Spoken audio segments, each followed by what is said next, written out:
Your cybersecurity solution is here. Introducing Pentester's Advanced Cybersecurity Suite. Ready for peace of mind? Try it for free. No credit card required. Pentester.com.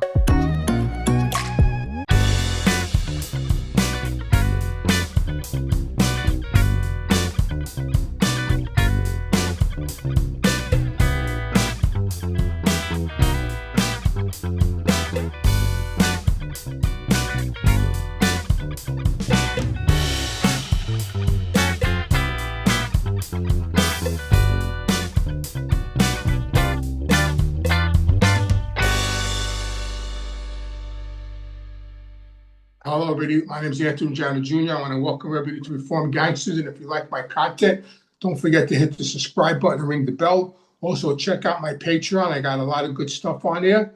Also, I got some stuff on there from John Gotti's barber, so check that out. So, of course, today we have to talk about Bruce Cutler, who just passed away at 77 years old. It's kind of scary because he was only 5 years older than me. I thought he was a lot older than that. But, you know, when I saw his age, I said, damn, he was only 77. For some reason, I thought he was always much older than me. 5 years is not a lot. But anyway, you know, he was a character. He had a lot of charisma. You know, I personally knew him. You know, it's funny because I know there's a lot of videos out now the past couple of days about Bruce, you know, and really everybody on these YouTube channels, there's only 4 of us that actually personally knew him. All these other investigative reporters that are putting out videos about him, they never met him. There's only 4 of us that actually really knew him. And that's myself, Mikey Scars, Sammy the Bull, and John A. are the only 4 guys out there that actually knew and dealt with Bruce Cutler. You know, he was a great lawyer. He was a great mob lawyer. You know, he was very theatrical.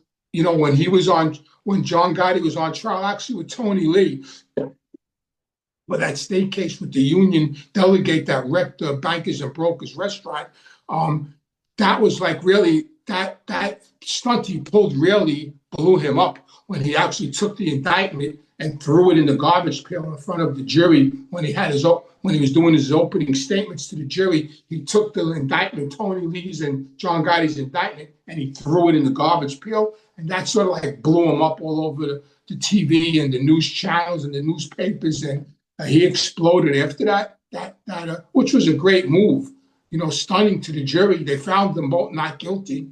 You know, as far as the federal cases, we know that one of them now, the jury was fixed. So, I mean, Bruce, I don't know how much he had to do with that acquittal. You know, he did get, he did get congratulated for it until later on when Sammy cooperated. We all found out that they paid the jurors $60,000 and the jury was fixed. So, you know, how much did Bruce have to do with that? But he was a character, had a lot of charisma. You know, he would love John Gotti. He acted like a wise guy. I mean, you know, he would come to the Ravenite, kiss you on the cheek, just like greet you like a wise guy. You know, he definitely took advantage of being John Gotti's attorney. He got a lot of press from it, a lot of free press from it, a lot of new clients from it. You know, you know, he helped a lot of people in the mob, you know, but you know, what I really want to talk about too, nobody really talks about how this all started. And it all reverts back to Fat Andy.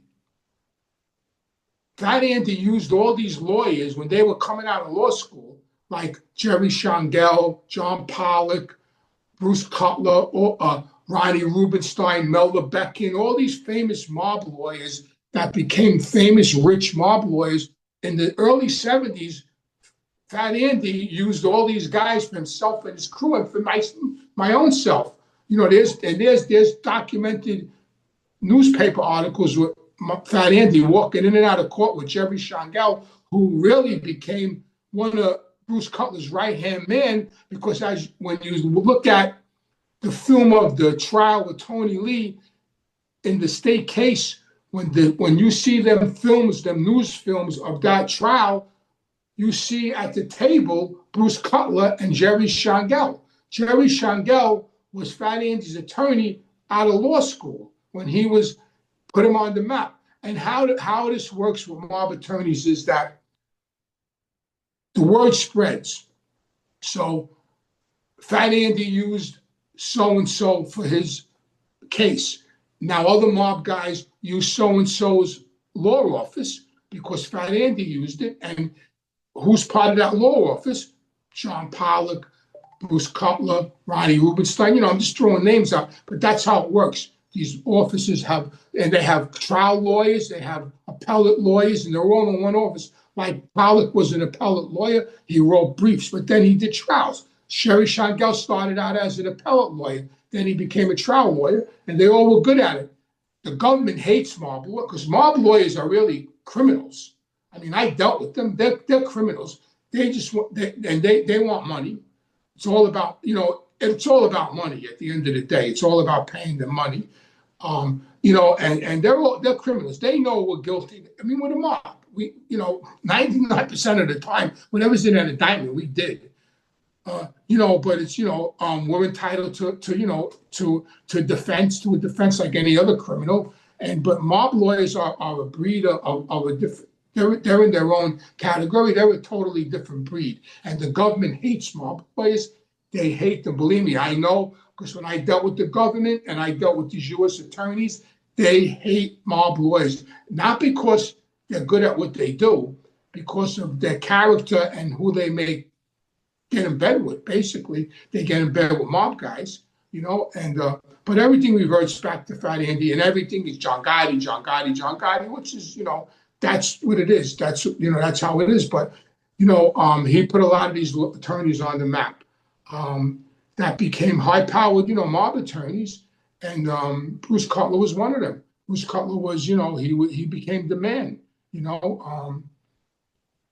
He was just a character, but it all started, back in the day when they were young attorneys defending guys like Fat Andy and all these other guys. O'Neill had his own attorney. The guy, I forget the guy's name, Mike something. He always was in the Ravenite. I thought he was a wise guy at first. He was an attorney. He was in the Ravenite almost every time I went there. And there's a lot of pictures of him with Neil when Neil had cases going on, criminal cases going on. You would always see this lawyer standing next to Neil. He was Neil's private lawyer, just like Bruce Cutler was John Gotti's private lawyer. And my old man's private lawyer at one time was Ronnie Rubenstein, Jerry Shangel. They all had, lawyers. I dealt with all of them.